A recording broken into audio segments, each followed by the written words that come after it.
Success of your business is more related to marketing, not the visual part. And the good visuals is gonna help you with your goals if you have a goals. You cannot create nowadays anything. Everything created. So everything is created. It's all start from you. If you have your boundaries, spend energy, build a strong voice, and have something to say.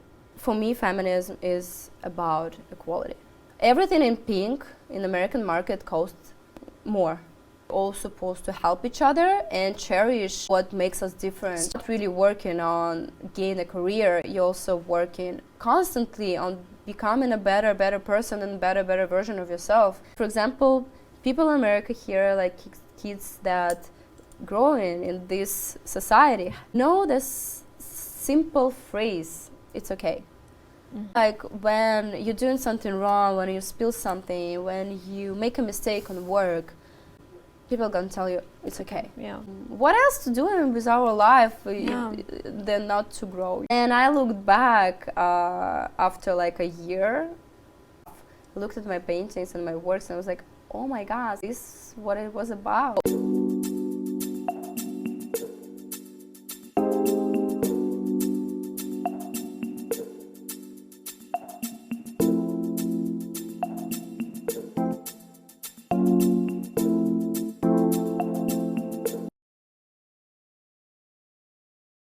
Hi, this is She Did It Show, and I'm your host, Daria Medrova. I'm very excited to present to you today our guest, Oxana Skripka. Oxana is a brand and web designer and creative director. She has more than 8 years of experience. She had her own agency in Russia, was a member of Design Union of Designers of St. Petersburg. She is one of the admins of Behance Russia community, and her projects were mentioned in Forbes and other media outlets. For the last 4 years in New York City, she became a creative director in digital marketing agency. She worked as a designer with brands like CoverGirl, L'Oreal Group brands, Fenty Beauty, and others. Her clients are featured on Netflix, CNN, The New York Times, and other media outlets. And her projects consistently win design awards and mentions in different media. She was featured on media such as Harpers Bazar, L'Officiel, and other media outlets. Hi, Oxana. Hi, Daria. I'm nice so to meet happy. you. Nice to meet you. Nice to see you again. Yeah, I'm so happy to see you too today in our studio.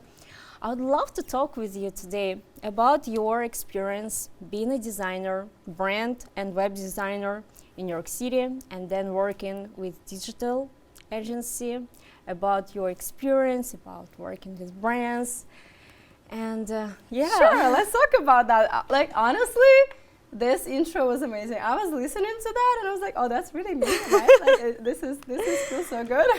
Yeah. So let's start our conversation.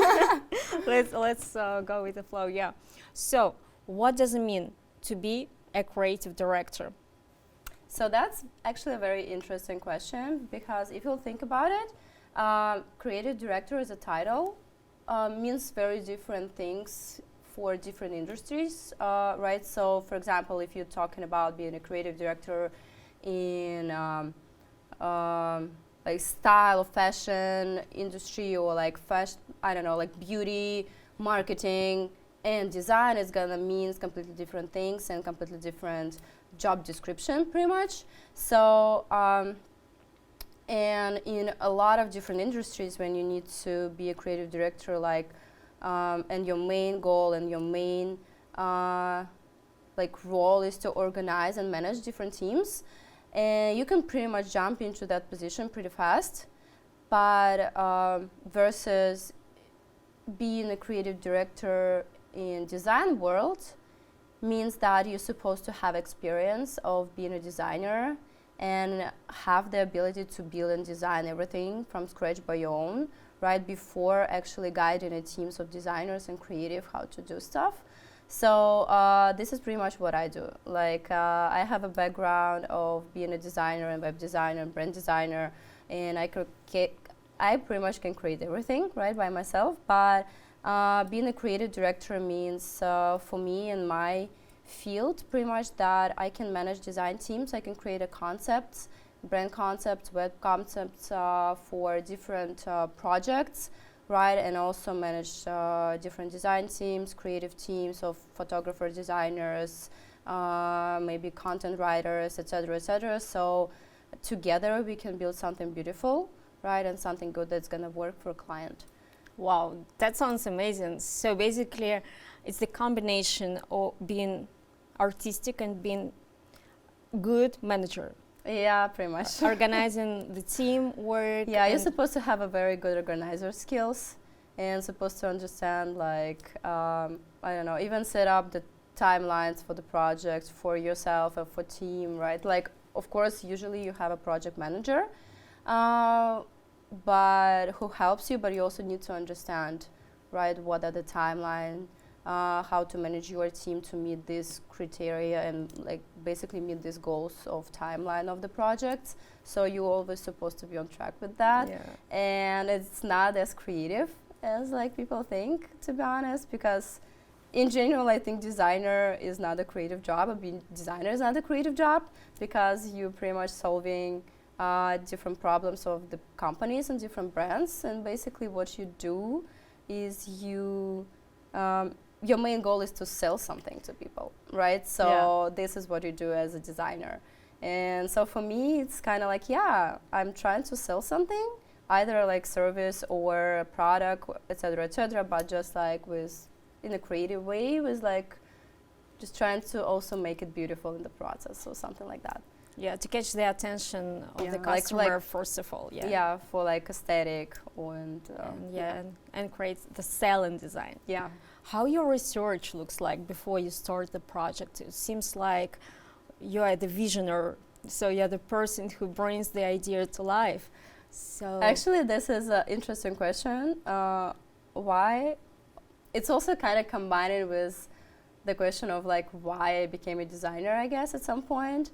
Because I really like to learn new stuff, and when you're a designer and you're not working in one company, like under one company, right, just creating stuff for that, like field company, etc., when you, for example, working as a freelancer with different companies from different industries, or you're working under digital agency who also have pretty much a set of different industries and companies coming in, like clients, it gives you opportunity to learn every time something new about different industries you never like you haven't even questioned about, you know, like how, I don't know, people building pools, you know, like in your backyard, or how their beauty companies works, and like how people, I don't know, how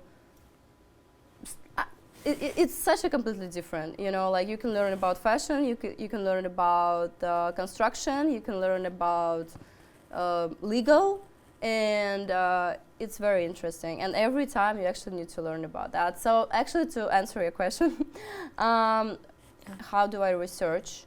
So pretty much every time when you have a new client coming in, for example, if this is not the industry you're familiar with or ever worked before, right? So first thing you do, you actually analyze the competitors. You see what other firms on the market who doing pretty much similar things doing, like design-wise, brand-wise, marketing-wise, and what works. That and what works and what not work. Yeah, and like trying to analyze why they doing these things. Specifically, like where they market themselves, right? They're using like social media, they're using different platforms. If this is a product, why they're on Amazon versus their own website, like stuff like that. You're trying to analyze pretty much everything that you see. And then you go in,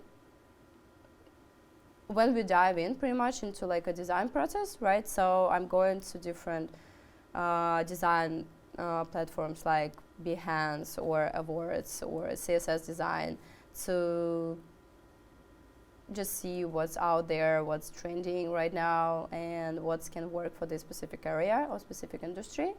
and then just starting to put something together. Thank you for mentioning those websites and those tools. Sure, yeah, like this is pretty much my free top, I think. Behance, you can find a lot of things there. Also, you can find a lot of Pinterest, to be honest. Pinterest. Like, yeah. I love Pinterest. Even though it kind of sounds silly, but, and I think in mind of a lot of people, it's just for, you know, girls just put in some mood boards together, you know, something like that. But you can actually, like, there are a lot of designers on this platform, and you can find a lot of good design, minimalistic posters, and some inspiration on even web design. And the other two awards, .com and CSS Design Awards, is pretty much the award websites. That's, I think, the biggest one in the world. Wow. And the best one in the world. So all designers from all over the world send their and apply their websites on these platforms, right? And so it's the whole library of amazing designers who doing some amazing works out there. So it's amazing. I think it's not only even for designers, but for creative entrepreneurs who start their campaigns. Yeah, and they struggle with the budgets on the first stage, so they could go and just to find the inspiration. Yeah, definitely. Like in general, you said that it's actually like this information is useful for also like entrepreneurs and people who starting their business or who think that something is not working right now for them. In general, I think this is the first step for in every process. As for me to do research, same as entrepreneurs or like some business owners who starting their own brand or who think that something is stuck right now and something is not working. You need to go back. You need to do research. You need to look at competitors. Again and again. Yeah, and you need to see what is going on in the market and why, what you need to do to succeed, or what do you actually need to change. Yeah, it's actually the good practice, like just once in a quarter, just to put the list what works, what quite, like, that works okay, but not really, and what doesn't work. And then just to go in this direction and change it. Yeah. Sometimes, design doesn't come up first, but then when you think about that. Like, to be honest, there is even a term that's called design thinking. It's pretty interesting concept in general that actually a lot of business owners, CEOs need to know, I think, and not I think, it's like a common practice actually. So basically what design thinking means that it's a very flexible mind and very flexible process, and to make it very short in description, it means that you always, on every step of the time, on every step of your like, I don't know, like timeline, like goal or whatever, like on your way to the goals, you every time need to stop, go back, and every time you need to check what is going on. Like if you first of all still need to reach this goal, if you still want to reach this goal, and check if the way you choose basically working right now or not. And this is a very flexible like process that helps you track everything that you're going to and like how actually you're going to achieve what you want, if you still want it, or like, and you changing it like every time. It's like very flexible. So it's a lot of books on design thinking if like anyone interested in. That's actually interesting to put to the list. I will create a list for you on design thinking books, and we're gonna put this on the screen somewhere. Just like a little later. So but first I would love to talk with you about your experience being a designer in New York City. So I know that you had your own agency in Russia, and when you came here, you still was working like as a freelancer with different brands and with different companies. How was that? What changed since you moved to Russia and you started doing the design job for other brands? How was that experience for you? That's interesting. Honestly, when I moved here, I think I wasn't thinking, like, I wasn't I didn't even know what to expect, because, you know, you move into a completely different country, that you never worked before. And I did some projects, just a few, before I moved here. But I didn't even done it fully. I was a part of a team, so I was helping just, like to see what is going on in the market, like how things working in general. And the first time was shocking because I wasn't really looking for any job for almost 4 years. I never looked for projects. They always found me, and like just came to you. Yeah, I built. How? I think I've been in the field for some time, and in St. Petersburg I built a name, and people just knew me as a designer, and I seriously never looked for a job. And then it was time to just logically create my own agency, and it was good. It was very interesting experience, and it would be successful if I didn't move here at some point, but that's all for good. So when I moved here, first of all, that I faced that actually I don't know people here, and was the most important part that other people don't know me.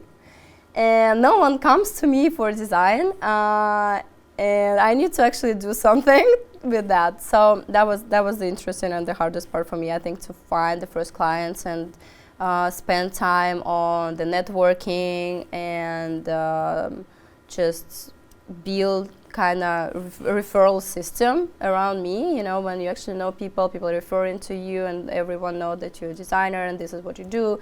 So that took some time in general. And this is, I think, the hardest and the most important part of being a freelance professional. Other than, of course, having like online portfolio and like some basic stuff that people can easily find you online. You also need to have people in your network.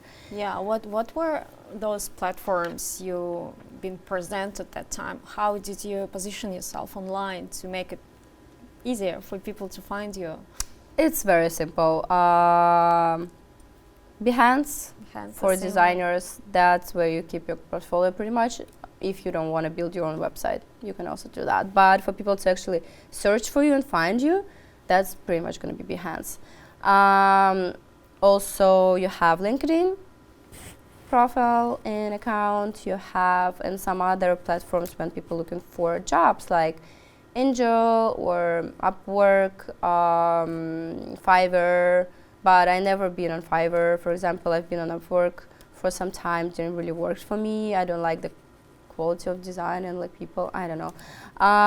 It's just different project that I personally want to work on, and different process that I really like to, even if it's kind of online.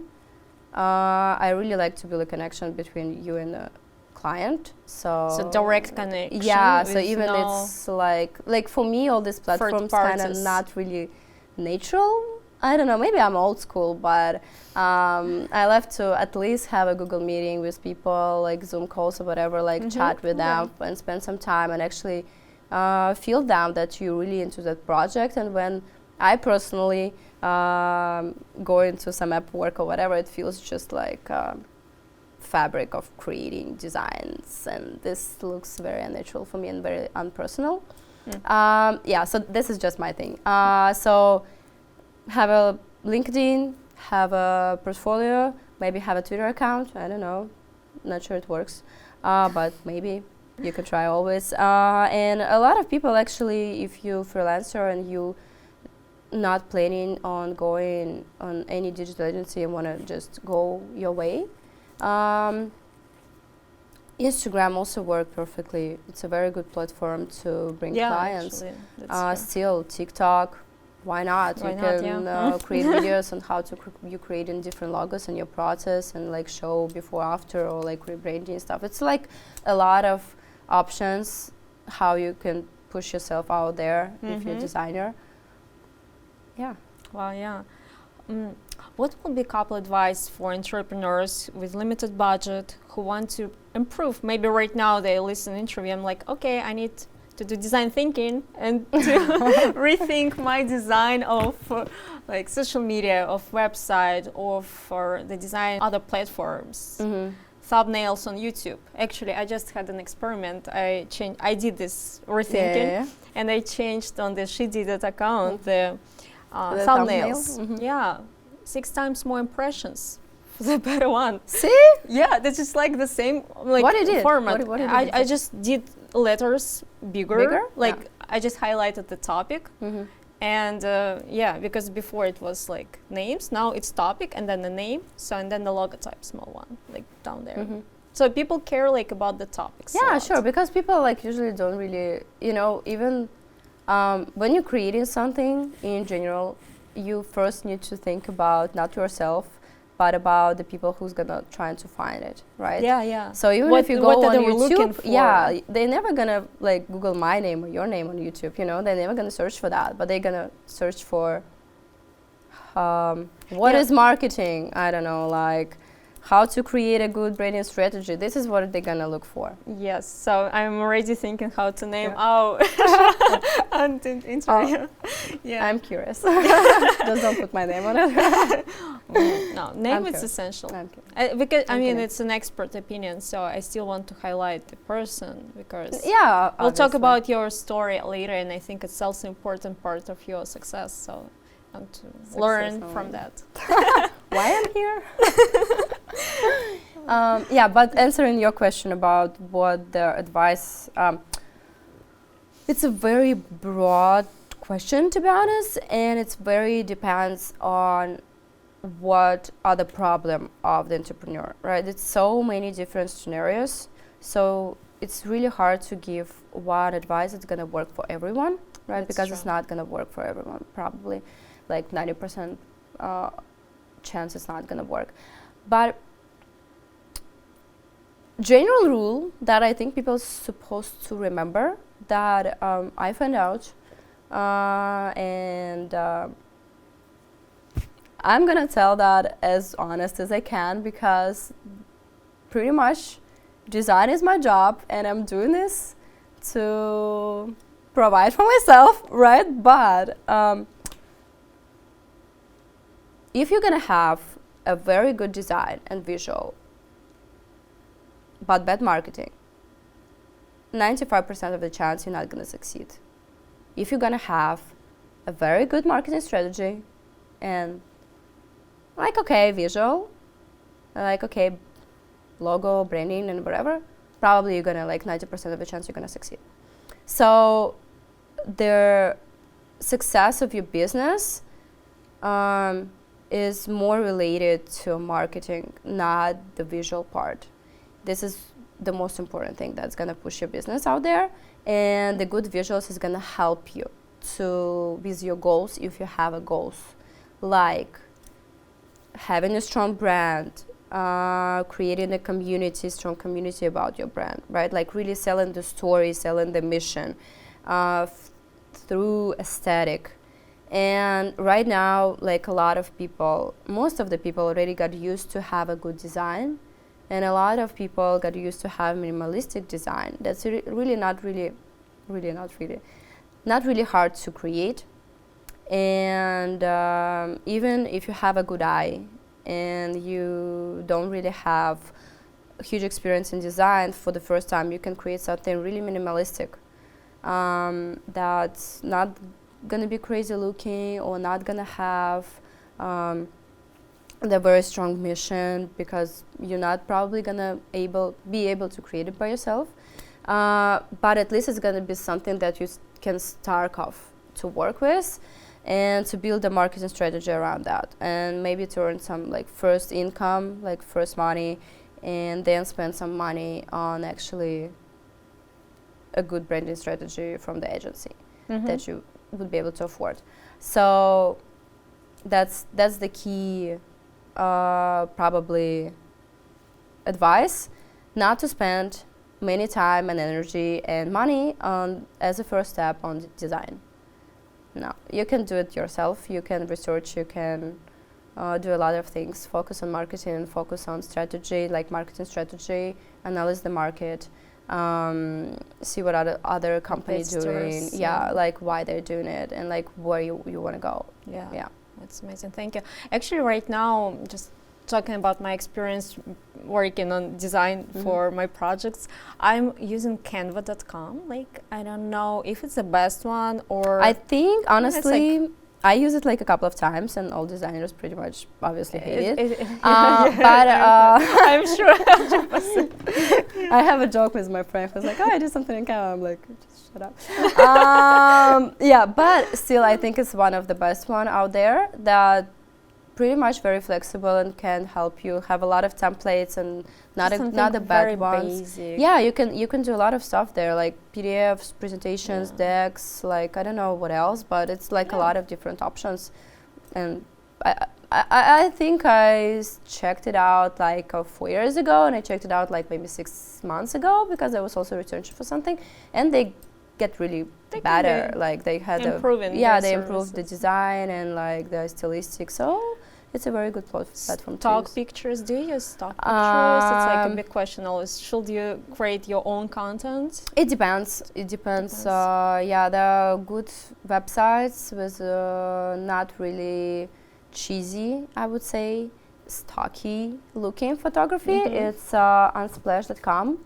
Also there is Pexels. Pexels.com. Yeah, but Unsplash is my favorite one. You can find a lot of different images of like wildlife architecture, very interesting, very good looking one. They not really look like a stock photography. And even thinking, is it too bad to use that, or you really have to create your own? It depends. It depends on your goal, I guess. Yeah, it depends on your goal and what actually you're creating. Like if you're creating something where the visual part and the photos the key component of this product that you're trying to sell, that's gonna be obvious that you need to show what actually you can do, right? So, and if we're talking about some corporations, that's fine. Like for them, they don't really mind using some, I don't know, photos of documents here and there, or like people, you know, like some businessy corporate stuff on the website here and there, you know, but still it's supposed to be mixed with the real pictures,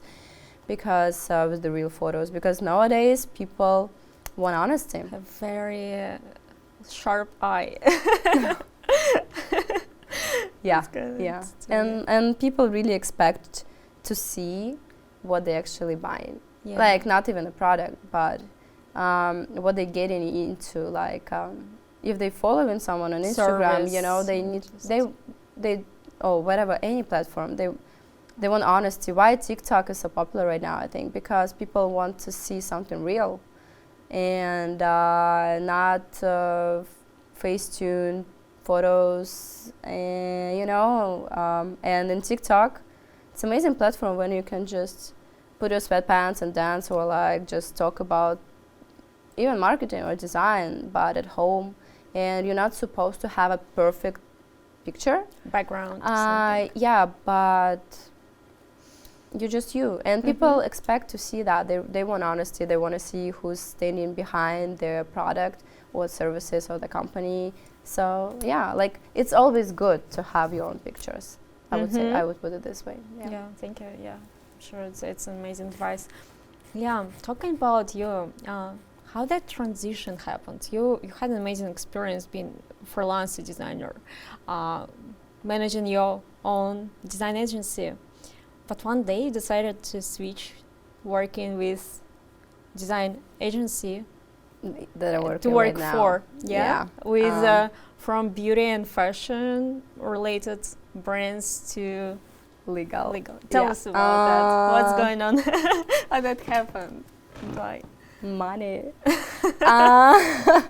That's honest. That would be a very honest first answer.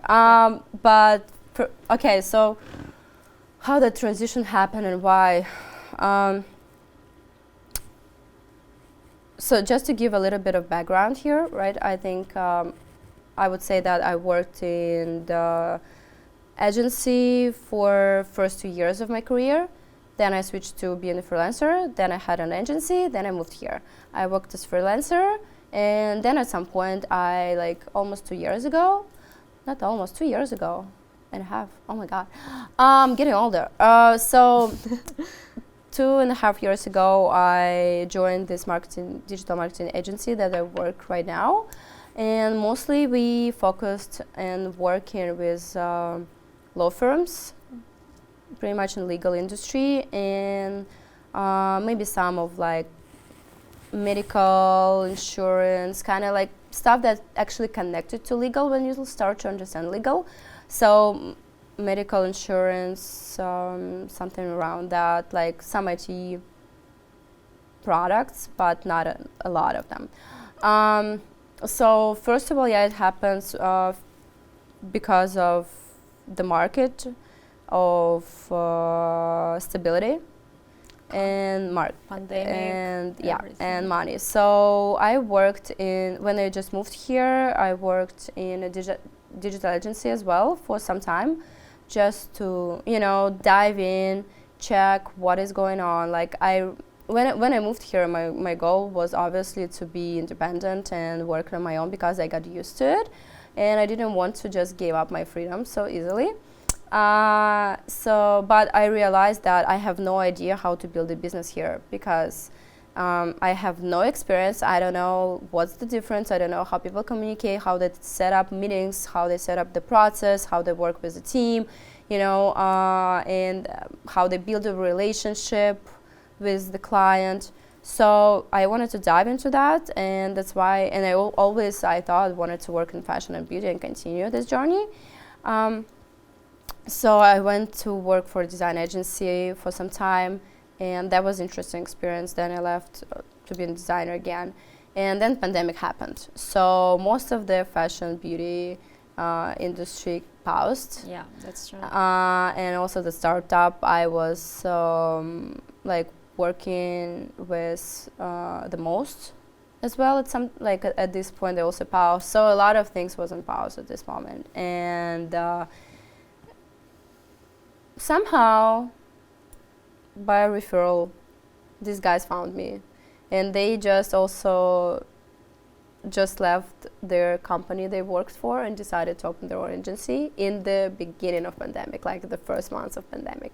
And I was the first actually person they hired. And since then we just building it all together, if you let me say so. So basically it's like a startup. Yeah, so yeah. It's a new company. It was so new. We had like a small office on Wall Street, that was very tiny, it's and nice fits location. just 4 of us. Yeah, but now we have around 20-25 people. Wow. And we have a huge team and huge clients, and we basically grew that project together, that company. And that's why I really feel for it. This is like my baby too. Yeah, so basically you work from the beginning with this company. It's such a different feeling than just so that's joining on the that's why stages. I'm not really feel that I kind of joined their already existing team with their own rules. I helped to build all the rules. You've been building, so part of the I was in all the processes that was created there, and it's the best way to learn. That's why I care about this project. I care about this company, and that helped me to work and be inspired to actually continue working there. And actually, legal is very fun. It's very interesting. I had no expect that. I never wanted to work in some corporate America, whatever it is. Yeah. But it's a lot of fun, and it's very interesting. What are the industry. companies your agency working with? Any interesting some projects or something? Attention? Like a lot of them actually on NDA. But for example, Jeffrey Epstein case. Oh yeah. So we're working one of our clients. The firm who won this case for victims and who actually mentioned also, you can see them on Netflix, a documentary about Jeffrey Epstein. So we did the whole rebranding for them, and they are current clients. Wow. For example, some people like that. So basically companies you work with, they have some social agenda, social mission, to improve that world in some point to... How do you feel about defense? It depends. It's it's a very interesting industry. Like, it's a lot of I mean, general legal industry has different directions. yeah, it's a lot of different focuses. It's a lot of different practice areas, and you're supposed to kind of focus on specific practice area because you can't cover it all. So you either, I can go very deep in that, but you're either doing, I don't know, workers' compensation or like in general personal injury or car accidents, sex abuse. So you kind of need to understand what you're actually doing, right? Like insurance claims, so it's a lot of different industries, and I think they all just choosing whatever they want to go for some different reason. For example, I don't know why these guys choose like mostly working in sex abuse, and I think when you have some pain and you want to help, you just figure out how, you know, and maybe this is their way to make this world a little bit a better place. Yeah. I don't know. I like really hope to think that. Yes, you know, I mean, it is. So Yeah. they help people. Because I think at some point, yes, you should think about money, of course, but you need to actually care for people you're helping. And from what I've seen, a lot of people actually caring about, like a lot of lawyers actually want to help the clients. You know, no matter what. Yes, they having like a good salary by default in America. It's just what it is. It's not a secret, right? But at the same time, they're not like approach the client as just money back or whatever. They actually intentionally want to help. Want to help, yeah. Yeah. This is, it's a complicated topic. How do you feel being a female young professional? Actually working in the US as a freelancer or in the corporate world, do you feel some specifics, or how do you feel about yourself? I'm sure it's very male-dominated area of business. Oh yeah, for sure. That's still a man world for sure. Like world, because you know when you see all this, you know, even when you look for Mad Men. We watched it, yeah. So this is basically pretty much the same, but for legal. Like visually, I would say, like definitely not like that. Of course, not like that. But visually, it's kind of have a vibe. I got it from it because even when you step like in like legal first, like some law firm. Mostly it's gonna be male, like it's gonna be guys out there, right? In these costumes, and most of. But what for me personally, as a feminist, like very nice to see that a lot of women out there actually have also lead positions in law firms as a head of specific like practice areas and stuff like that. So that's amazing.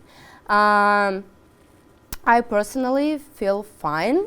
I never had any problems or think that being a woman kind of problematic for me or give me more trouble than I might have, or making something unreachable for me because I'm a woman.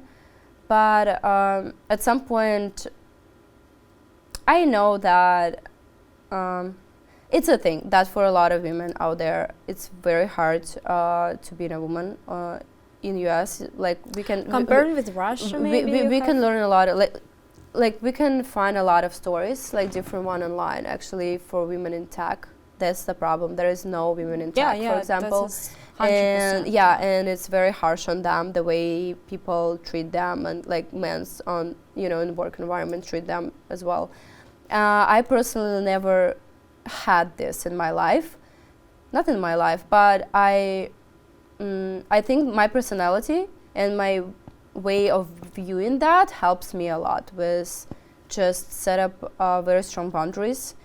And I had more problems, I think, being young than being a woman, or maybe both, but I think my age and makes people confused. The thing that like now I have a makeup, but I'm never usually you look very wear makeup. Thank you.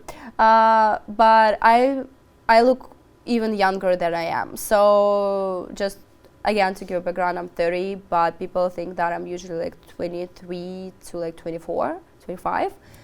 And it's always like, pretty often I see the, confusion on their face when, for example, we have an introduction call or I'm just going into the firms. And there was like most of the guys, so like people in general in their like 40s, and just me, girl, who like, I'm not really dressed like that usually. It's just some weird t-shirt, I'm a creative, I can be like, and I can look whatever I want to be, right? So like with these rings and, without makeup, looking like 18, whatever. And I really see the confusion in their faces when I was like, who's this girl? Is they I don't know, like helper or whatever. And I was like, this is our creative director. And it's like, what? I get a lot of that. Because I look younger and I'm pretty much young, I think, for that position. But I think what's the most important that people need to, and women out there need to focus on, and I really want to put it out there, that it all starts from you. Even though, yes, there is a world that we lived in where men treated women not equally at some point, right? Or can give you some sexual comment. But it's all start from you. If you have your boundaries, and if you, no matter how you look like, no matter how young you are, spend energy and time of growing on actually build a strong voice and have something to say. And so every time you open your mouth, you can say something that actually gonna worth their time, and you're just supposed to have something to bring on the table and be a professional. So this is what we're supposed to spend time and energy on, just to grow ourselves and show that I don't care what you think of me, but without me, you can't do this job or you can't do this project well. And this is, for me, what's the most important. So every time I see this, confusion, I laugh inside. And then I start talking, and then I create something beautiful that people like. And no one's ever after kind of question my ability or my place here, why I'm on this position. You did a lot to be here. I mean, some people have been born with, Yeah, that's true, but this is just to be an immigrant. You too. Thank you. Working on that. We're all here for the same reason, and we're all working. Yes. This is actually our strongest part, and this is what differentiates us, I think, immigrants in general from people who was born here. We have strengths, we have a lot of energy, and we not maybe love to work, but we're gonna work. We don't have other choice, I will say. Yeah. We need to work, we need to push, and we need to kind of establish our place here. Mm-hmm. So that from the zero. Yeah, that takes a lot of courage from the start to just come here, and then you don't want to lose it, so you're gonna work and you're gonna fight for it at some point. Maybe not fight, fight is a very bad word, but you can also make it fun, but it's just it's a journey. It is. Yeah. So you mentioned you're a feminist. You identify yourself I'm gonna say that proudly. Yes, I'm a feminist. What does it mean for you to be a feminist? First of all, I want to say why I was like, I'm a feminist. Because I don't like what, in general, a lot of people right now put around this world, feminists, and it's especially for me. I think I see how different people who don't really dive into this topic react on this word, right? So negatively. That's why, and I understand why, completely understand. So that's why I'm very careful with that word. It's triggers a lot of people in different ways. Yeah, I think it's all obviously comes from radical feminist, movement, which is kind of controversial, I would say. And harsh for a lot of people and unnecessary in my opinion. So how would you rate yourself? Like there is a radical feminism and just not like And just so okay, I will explain what feminism means for me. Like pushing aside that we've learned about, you know, free ways of feminism and like vote for right for votes and in general going outside without a husband and blah blah blah, all of that basic rules that we also need to have as a human beings. For me, feminism right now these days still supposed to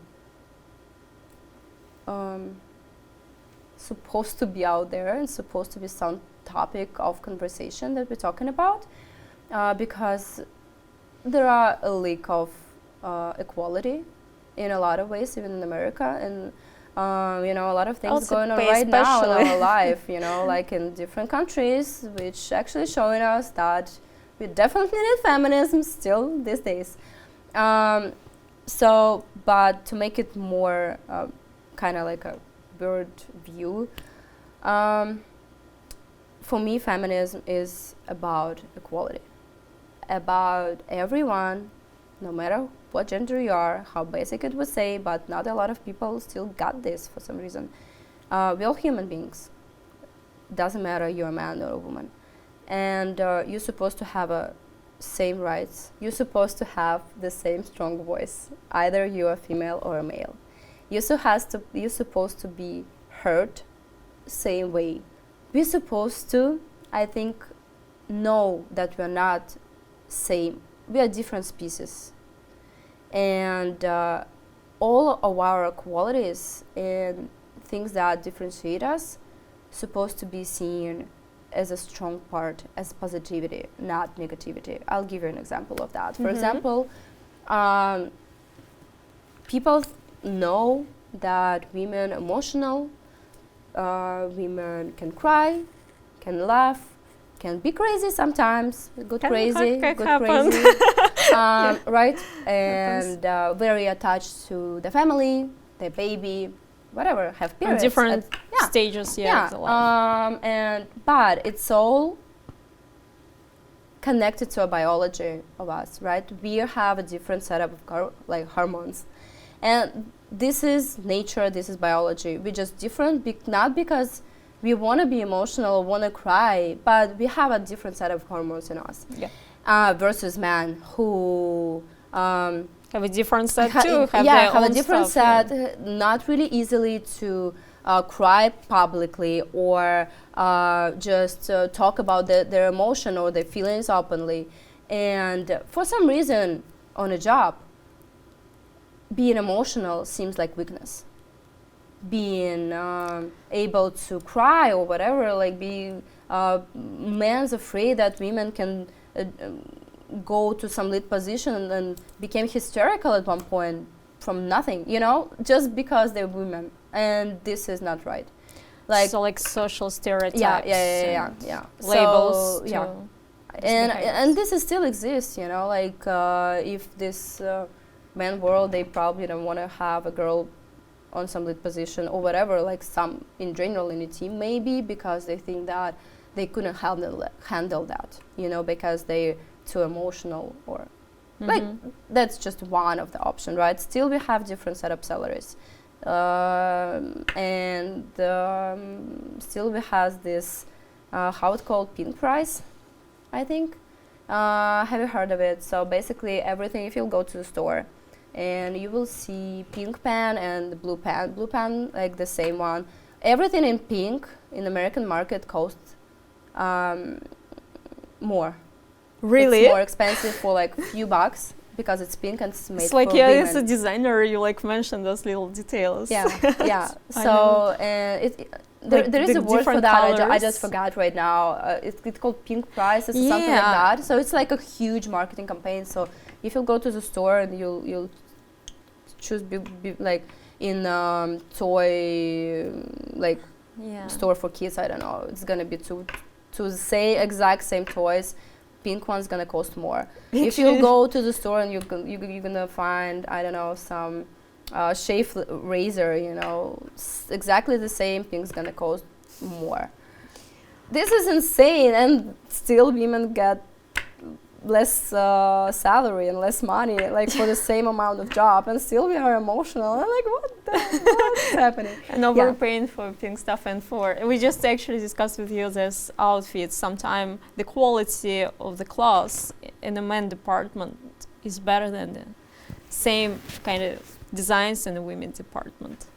Yeah, that happens. Yeah. I personally, like, half of my wardrobe, I think it's men clothes, just because this is more my style, and then really hard. It's hard to find something that I like in the women's store. No, it's just like my preference, I guess. But it's also very good quality, and I'm not gonna see that in a lot of girls also. But yeah, okay. Actually, coming back to feminism, right at the first place. So I covered that. For me, it's about equality. And for me, it's about actually the message that I wanted to say, that it's very important to women focusing on us first, and to be this example of I'm able. Like, yes, at some point you need to prove your place here, like anyone else. But for us, I think it's just still we need to prove a little bit more, a little bit harder, right? And that's fine. That's okay, unless it's comfortable for you. You know, we kind of we grow in that position. Also, like, for example, how I see equality as well, it's supposed to be normalized in society that,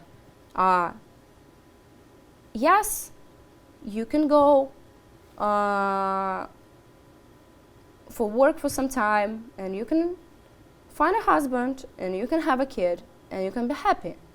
And this is amazing, and you can have amazing family, and this is your goal because you chose this life, and that's normal, which is normal right now, and not even normal, but most common scenario for women, for a woman.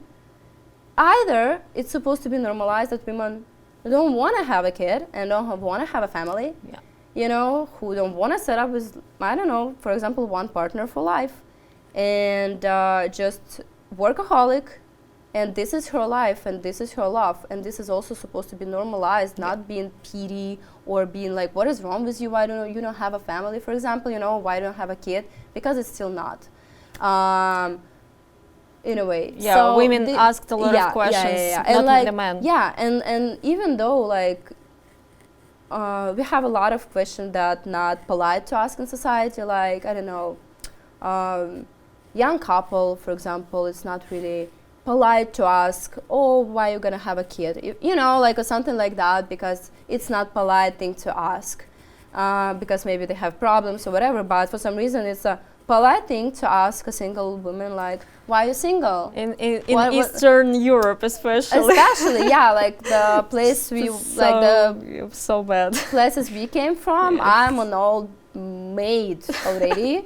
And actually I was just like, I just spoke with my dad like last week on the phone, and I was like, dude, are you like proud of me or something? And he was like, yeah, I'm actually very proud of you because you like succeed.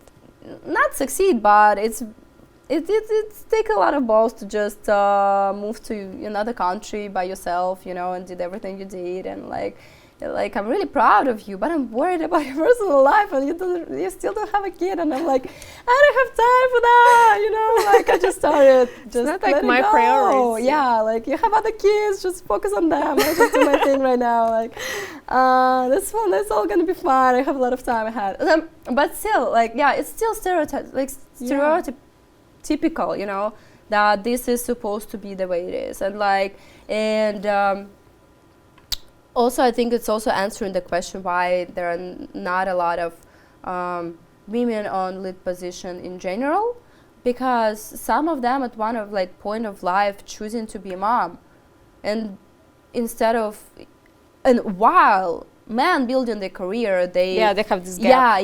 They choosing to be a mom and spending their time on that, so they have a gap of time and have a ability, you know, to that's grow, the reason actually. Like, kind of at the same time proportionally.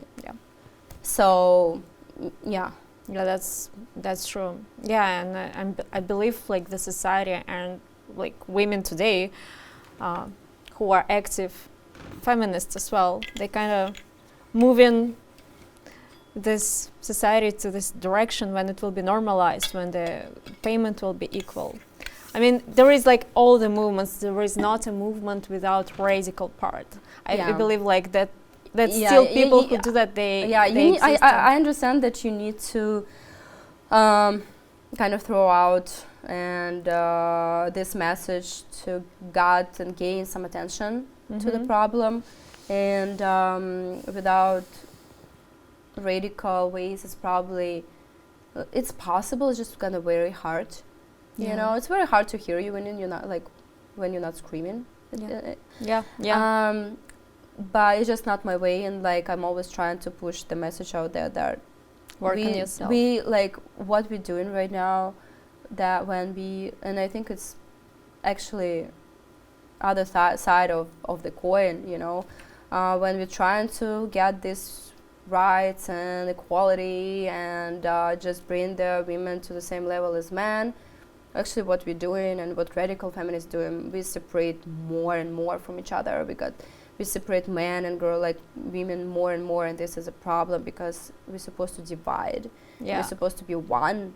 We're not supposed to divide even more. Like, oh, this is a man, this is a woman. Oh, she's now have rights. Oh, like, you know, like what we're gonna do with that? Like, because if we're not gonna give her something, she's gonna like be annoyed, or like it's gonna cause us some problems with feminine society. I don't know, but so we're supposed to actually divide us together and like and with not like hate talk. With all that, this is what I want to say. With all that being said, like radical feminism is about hate men. This is just not the way to go for me. And like I love men, I love women. Everyone is amazing human beings, you know, and doesn't matter like what gender you are in general. And we're all supposed to help each other and cherish actually what makes us different. Strong sides. Because what I can do, maybe some guy can't, but what I really can do, some of the other people would. And I would go to ask for help, and you know, like together we can like create something beautiful. More bigger, that's cool. Because this is how we build. The salary still should be the same. I love it. Yeah, Oksana, let's move a little bit more deep to your personal story. I know that you've been born in Komsomolsk on Amur. Yeah. Then you moved to St. Petersburg, then to New York City. How that I journey? also moved to Vladivostok first, and then to St. Petersburg, and then 7 more. Yeah. For people who don't know, like Komsomolsk on Amur is like very, very far in the woods, small city, in the woods near China, pretty much. Like in this part of Russia, it's like a completely separate part of Russia where Moscow is. So I was born there, moved a couple of times, and then 4 years ago, a little bit more, like 4.5, moved to New York. Yes, so how your career in design started? You've been inspired to do that right away after the school, or you had some time to figure out what you really want to do?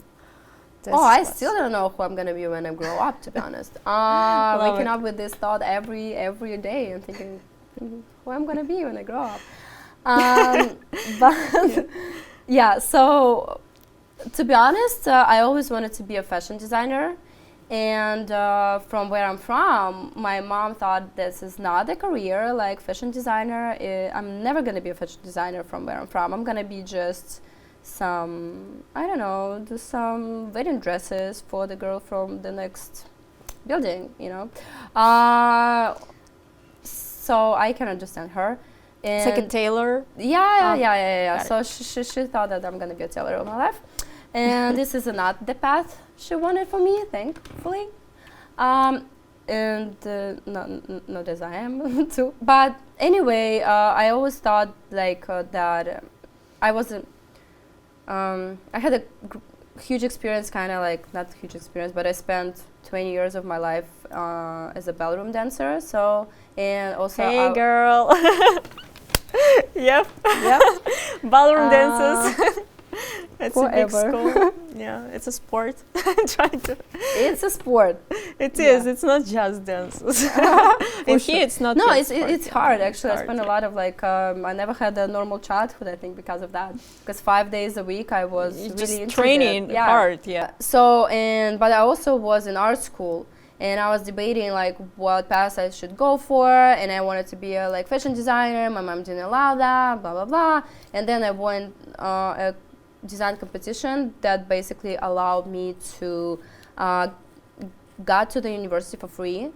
I wanted as a fashion designer, but my mom told me no, you can choose graphic design instead and go for that. I was like okay, and the university like offered me this option to switch from fashion design to graphics. So I went there. I went to university in Vladivostok, started as, and then finished in St. Petersburg. Honestly, when I finished the university, I thought that I'm never going to be a designer, that this is not my thing. And I just going to go for a job for a couple of months because I have my diploma now and going to figure out what I'm going to do. Still trying to. But I'm stuck. I got stuck there in this amazing digital agency I worked for my first 2 years. For 2 years, maybe 2.5. It was also a small agency from the guy who also was studying in the same university as I did. And he just, I don't know, he did something and I felt in design, fell in love with design again, and he did that. He showed me a lot of things that I don't know, I never thought about, and like a lot of, he gave me a very good base actually, how to be a good designer, how to be a good art director. So yeah, and after that I think it was just logical path that I just was going into and like trying different things in the process, of course. But design always been with me for the last 10 years. Wow. Wow, yeah. Like so you'd mentioned that 12. you've been in art school as well. Yeah.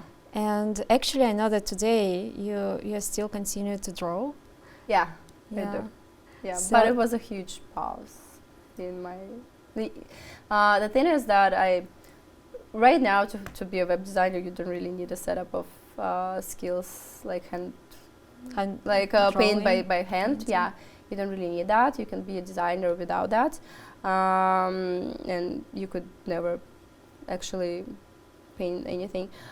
No one requires that, but you still can. But I just had this background when I went to art school when I was like 10 or 12, I think, and after that it was art school, university, and like I just have that, so I always use that ability in my work as well as designer. So I always made like illustrations and myself for different brands, etc., etc. And then like a few years ago realized that I really miss painting. I was painting a little bit like and just not really showing it to anyone, and then I was like, okay, I'm just gonna buy the biggest whole like canvases I'm gonna find, and I'm just gonna push it out there. I just think I had something to say, and it happened during pandemic actually when it all started. And I think for a lot of people it was like a lot of thinking and a lot of like diving into yourself. Had lots of time. Yeah, so and I found something that I actually want to say and started painting since then again. So it's like a side thing, but it's, what does it give to you? It's like self-expression, It's a therapy. Therapy? Yeah, definitely it's a therapy. Wow, it's like mental health practice which help you. Yeah. It's not even necessarily the one to work with your anxiety, I would say. Like a lot of people use art therapy. That's a common thing. Yeah, you just paint some extra thing, just it calms you down or whatever. Like, for me, it was more like my personal journey that I was going through in my therapy, and I didn't really understood what I was going through, but what I was painting knew somehow.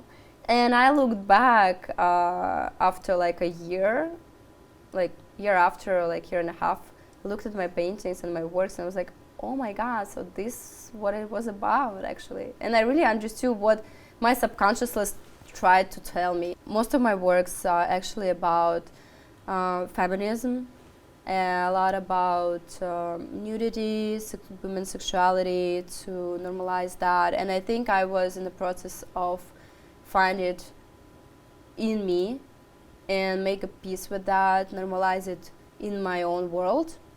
So I also pushed it out there on paintings, and I just draw that, you know, like. Wow. So yeah, it sounds amazing. So it's like part of your. So you just mentioned that you've been in a therapy also. Yeah. So it's a part of this journey. Yeah. So just to express yourself, to find yourself, to understand yourself, and.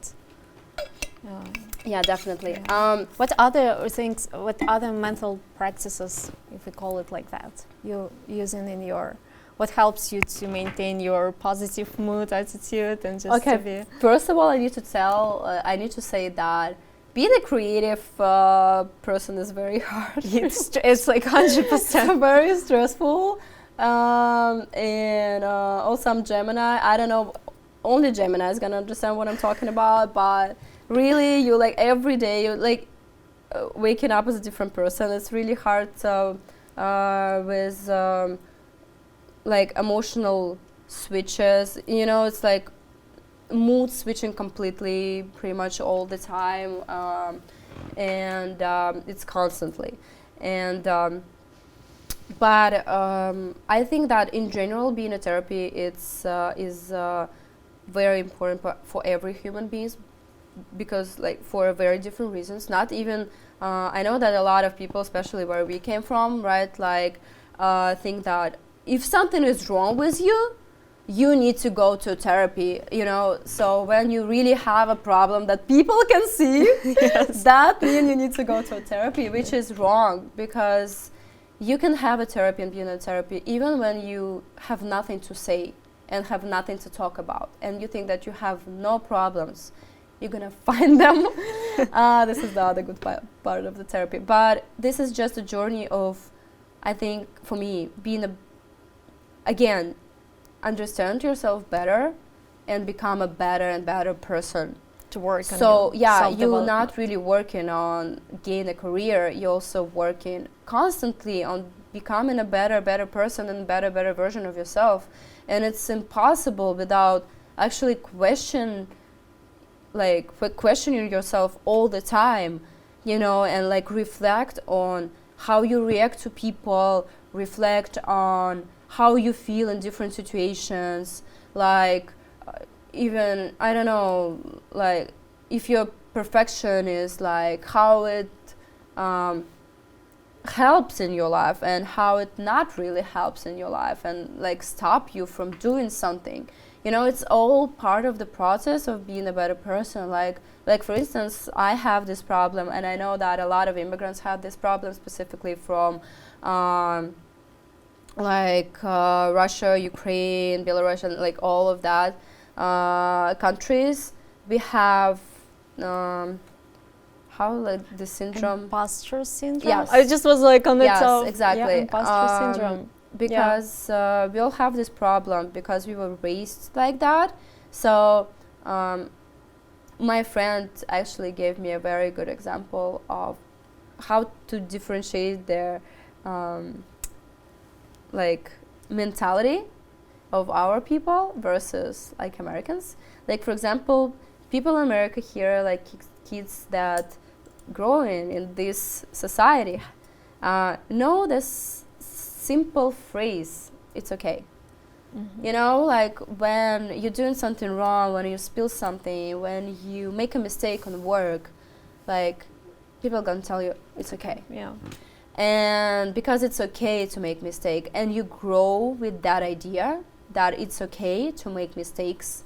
When we were growing up, if like that was a big problem, that was a big thing if you like doing something wrong. right? So you have no option for a mistake. You have no right to make a mistake. You have like everything's supposed to be perfect. Yeah, you have to be an example. Yeah. And like also you're supposed to probably be quiet and just do your thing and be perfect and like don't bother with your questions. Like yeah. You just figure it out. Just do your best and be best in it. So we really constantly have this fear, you know, of like even afraid to start something because we're afraid not be the best in it, like not and not put it from the beginning on some like pedestal of being number one. You know. So for me personally, it's very hard to do something and call it a hobby, like because how can I just have a hobby, just do something that I just enjoy and without the performance, without the words on it, you know, like, you know, like she's best yes. Like she's the best dancer in the shower, singer I am. Same I don't know, my shower and like this shower girl just excited every time they see me and they sing. Actually that's well I see Instagram. I still do. I'm trying not to. I'm trying to do less of that. But yeah, it's hard. Yeah, you know, it's hard. So this is what I'm saying. So and and it's something that not really like a huge problem, but if you think and reflect on things like that, this can help you with life to succeed in something more, probably, if you want to, right? So and this is for me is important. I want to be a better version of myself and I want to constantly grow. I think there is a huge like space for that, and like what else to do with our life than not to grow, you know? Try it doesn't work, like try a different thing, it's fine. It's like absolutely we have one life and it's supposed to be different and it's supposed to be enjoyable and supposed to like our mind's supposed to enjoy being in our body. And we're supposed to have a balance with that somehow. Love it. Love it for yourself and for everyone who found out this. You just need to realize that, to understand that, and then it's a lot. It's normal. Like, it's like a lot of people really have this syndrome. Like 90% like people in the room, and you can ask, they are not confident about something. But and you know, a lot of like it's okay. And a lot of struggles come from that, you know, like low self-esteem, etc., etc., etc., etc. So that's why I think it's important to work with therapists as a part of like your journey, because you really can put this, all of that, and like work with that and put it on the therapist who actually get paid for that. Even that, like, he can be your best friend, but you're not gonna put it on the people you love, people who not supposed to work with your problems, you know, because this is not their problems, that you have low self-esteem or like you have some perfectionism or like whatever. Like, you're supposed to deal with that by yourself and just enjoy the company of your friends and family and loved partners ones. And Just, this is it's an amazing conclusion. We all need to keep that. Keep your shit to yourself. Deal figure with it that, out like with a professional and just enjoy time with your loved ones. Because you know we all have struggles, and I think it's not fair. It's not like a lot of people think, we were just going to some weird path of like relationship topic, but you know, it's like I think it's really, people also get used to that. They think that, for example, if they have a partner, it's normalized. Again, it's normalized that you can push all of your problems into that person and just keep him seat on that and like help you out, or like just, you know, support you. Support is good, and definitely you're supposed to like be okay with like supporting your partner and like asking for support, right? That's a normal thing. But still, there is supposed to be a boundaries of like your personal problem, not make your personal issues and your like personality like issues their issues, you know, and like, and this is normal. You have different people for different things, and we're supposed to separate that. They're not supposed to deal with your demons. Maybe from the childhood, or who knows from where society, other countries, other peoples. That's why it's also, you know, when you, I think raising a kid it's also you're supposed to really understand and like, you know, yourself first. Yeah, to yourself be first, and this not person. be, and really reflect on how you react on a kid, right? Because kids are very, very flexible, and they feel everything, like everything without words. And like our parents, I think, like yours as well, like it's just not exception, and it's more like a rule. When our parents had no, like, didn't go to therapy or whatever, and they was fine with, you know, scream at you just because they had a bad day at work, you know, like this isn't not normal for me. So that's why. I mean, whatever happens in the childhood, it's good to sometimes reflect on that. Do you really want it will happen with your kids? And just to work on this. Yeah, and to create like the healthy your pattern, like of like, yeah, how you see a family, or like raising a kid, what's gonna be like standard for you. Yeah. Aside of therapist, is there like some books, podcasts which help you day to day to figure out? Or maybe some design books. Actually, I have a list of books. Yeah, I saved. Please. Like, You're prepared. I a little bit. I just basically took a photos of my books I read recently, the good ones, and they're not really about therapy, but some interesting self-reflection. I think. Yeah, like one like. There is not a lot, and I'm not reading a lot of design books personally. Just something that really like curioses me, or basically usually go online to check out something. But still, like An Artist is a very good book. I think you're also gonna have a list here, right? Just so this is a very good book for all creatives, and it's 1 hour read, like a very quick book, very classic, very funny. Just to understand that one simple thought. That you cannot create nowadays anything. Everything created. Yeah. So everything is created, and we really need to understand that. Yes, you don't need to copy like anything, of course, but you get inspiration from different things, and you as a, I don't know, like a place kind of machine that form it out into something different. You pushed it out like from your perspective and give out something differently with your perspective of it. You know, like this is what's supposed to happen, and this is normal. It's normal to be inspired and get references from whatever you see out like around you. Museums, like brands, stores, books. Yeah, for sure. Architecture. One very good book, Solve for Happy. I'm gonna give you the list. That's also very interesting book about the guy who lost his son, and how he looked at this situation from a happy side, how this situation even learned him to be happy. And he's a very good professional in general, very big name. So very interesting book.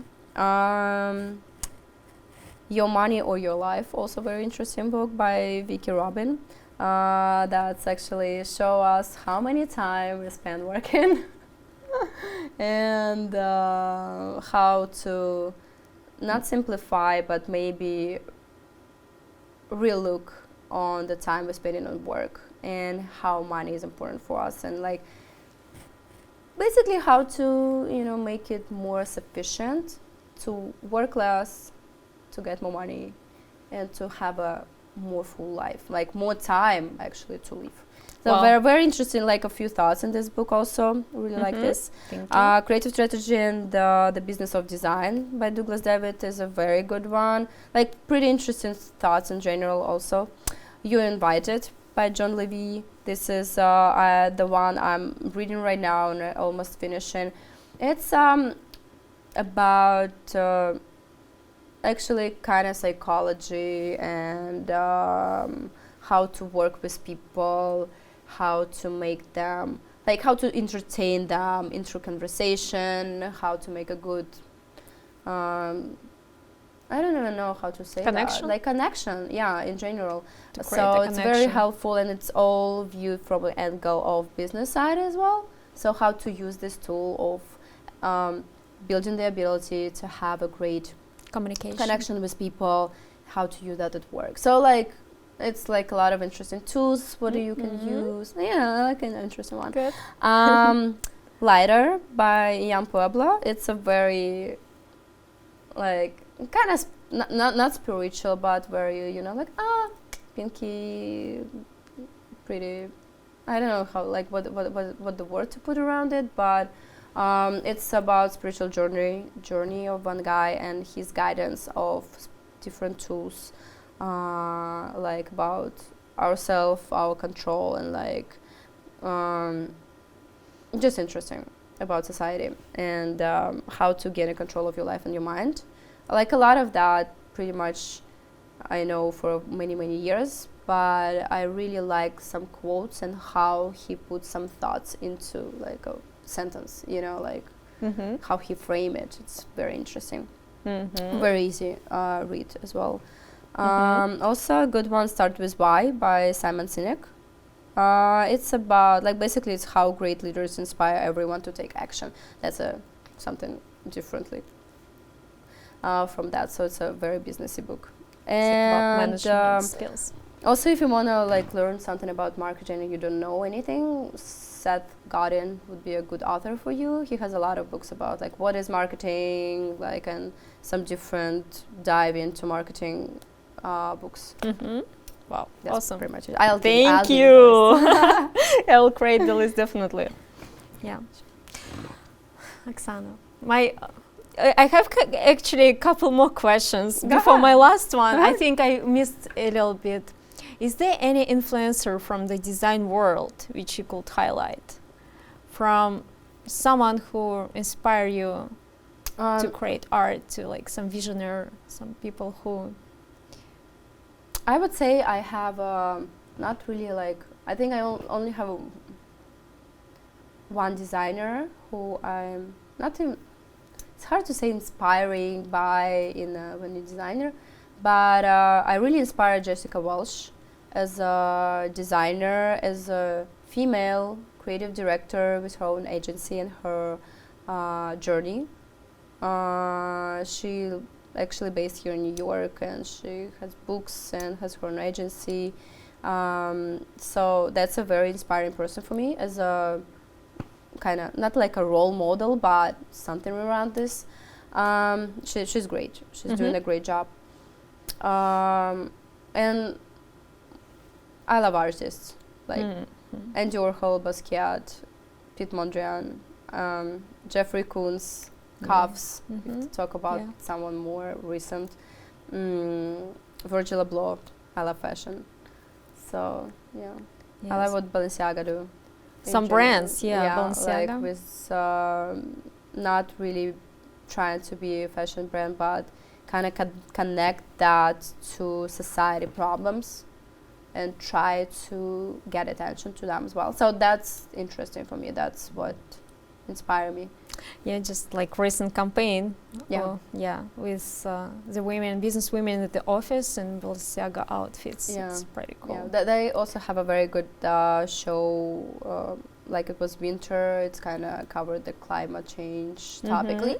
So that was when they've been walking in a dirt storm. Yeah, that was beautiful. Yes. And you know, that's always some connection with what is going on with the world, and like it's deeper than just... I love it. That's cool. Thank you. Sure. Yeah, and my last question. Go ahead. Yeah, what's your definition of success? Very interesting one. First of all, I need to say that you already asked that. It's already in your question, but I just also want to to repeat that. Success for every person is different. So what I see as a success is just gonna work for me, and it's not something that anyone supposed to compare each other, right? Because success is different for everyone.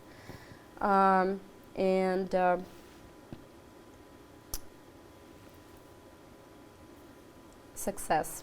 It's an interesting word. Okay. I don't know what success is, but I think success for me personally is It's current. being happy with whatever you're doing every day. Mm-hmm. So my definition of success is being happy every day. If you are, you're successful. And it's a very general, right, answer. But I think this is what the most important. If you're gonna dive deeper into that, for me, as a part of life success, like it's probably gonna be being a very good professional, well known, do and work, and not well known in worldwide, but well known in the industry, right? So for the work and projects you're doing, and have the ability to share your experience with other people and to teach people, and to be useful for other people, and to have the ability to change someone's life. So this is, I think, a success for me. Perfect. Yeah, a little bit cheesy, but that's just my success. Yeah, Don't this judge is it. this is the definition of success. It's always the current, what it is important for you, and it always can, Yeah. change. But it's amazing, and I wish you the success. Thank you. What it means for you. Thank you so much. Thank you so much for joining me today. I Thank love you our for conversation. We spoke about so many things, and your work, and design, and feminism. Yeah, And therapies, right? yeah, I just love it. Also, besides of therapy, don't forget to eat well and exercise. Don't drink alcohol, maybe. Actually, I know that you practice some of those things. Like all of them, yeah. All of that, yeah? Yeah, like I exercise all the time. I have a very strict diet, and I don't drink for the last 2.5 years, probably. Congratulations. Thank you. But it's my personal choice again. I just, first of all, I don't like the taste, and I don't like what it do for me. So that's why it's easier for me to not drink, because I feel more comfortable. Like not drinking than drinking. And for some people who's enjoying it and like the reaction they have, this tipsiness, that's hard. I understand. I just don't have it, so that was easy. That's not something crazy I did. I did best what I feel doing for me. Yeah, and exercises and diet, everything together. Yeah, thank you so much. Thank you. Yeah, thank you for joining the show. And Oksana, thank you. Thank you so much for watching our show today. If you have any questions, please let us know how people could find you, if they have any questions about design. And I can give you my Instagram, and maybe we can check this one. Okay, I think this would be the... All right. It'll go Whatever up it here. And thank you for watching, and have an amazing day. Thank you. See you later. Thank you, guys.